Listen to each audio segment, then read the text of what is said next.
इस वर्ष भारत की अध्यक्षता में हो रहे G20 समिट की थीम भी one earth, one family, one future रखी गई है। और आज पूरी दुनिया में करोड़ों लोग योगा फॉर वसुधैव कुटुंबकम की थीम पर एक साथ योग कर रहे हैं। साथियों, हमारे योग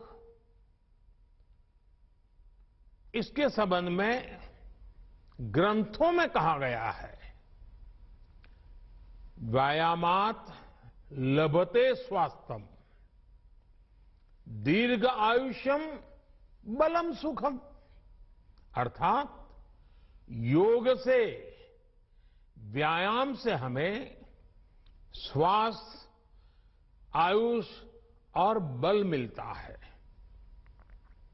हम में से कितने ही लोग जो बीते वर्षों में योग से नियमित जुड़े हैं, उन्होंने योग की ऊर्जा को महसूस किया है।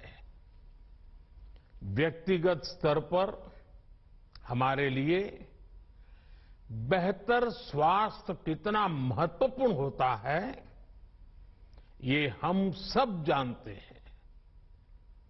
हमने ये भी देखा है कि जब हम स्वास्थ्य संकटों से सुरक्षित होते हैं, तो हमारा परिवार कितनी ही परेशानियों से बच जाता है। योग एक ऐसे स्वस्थ और सामर्थ्यशाली समाज का निर्माण करता है जिसकी सामूहिक ऊर्जा कई गुना ज्यादा हो जाती है। बीते वर्षों में स्वच्छ भारत जैसे संकल्पों से लेकर स्टार्टअप इंडिया जैसे अभियानों तक, आत्मनिर्भर भारत के निर्माण से लेकर सांस्कृतिक भारत के पुनर्निर्माण तक, देश और देश के युवाओं में जो असाधारण गति दिखी है, उसमें इस ऊर्जा का बहुत बड़ा योगदान है। आज देश का मन बदला है और इसलिए जनजीवन भी बदला है। साथियों, भारत की संस्कृति हो या समाज संरचना हो, भारत का आध्यात्म हो या हमारे आदर्श हो, भारत का दर्शन हो या दृष्टि हो, हमने हमेशा जोड़ने, अपनाने और अंगीकार करने वाली परंपराओं को पोषित किया है। हमने नए विचारों का स्वागत किया है, उन्हें संरक्षण दिया है। हमने विविधताओं को समृद्ध किया है, उन्हें सेलिब्रेट किया है। ऐसी हर संभावना को योग प्रबल से प्रबलतम करता है। योग हमारी अंतःदृष्टि को विस्तार देता है। योग हमें उस चेतना से जोड़ता है जो हमें जीव मात्र की एकता का एहसास कराती है, जो हमें प्राणी मात्र से प्रेम का आधार देती है। इसलिए हमें योग के जरिए हमारे अंतर विरोधों को खत्म करना है। हमें योग के जरिए हमारे गतिरोधों और प्रतिरोधों को भी खत्म करके रहना है।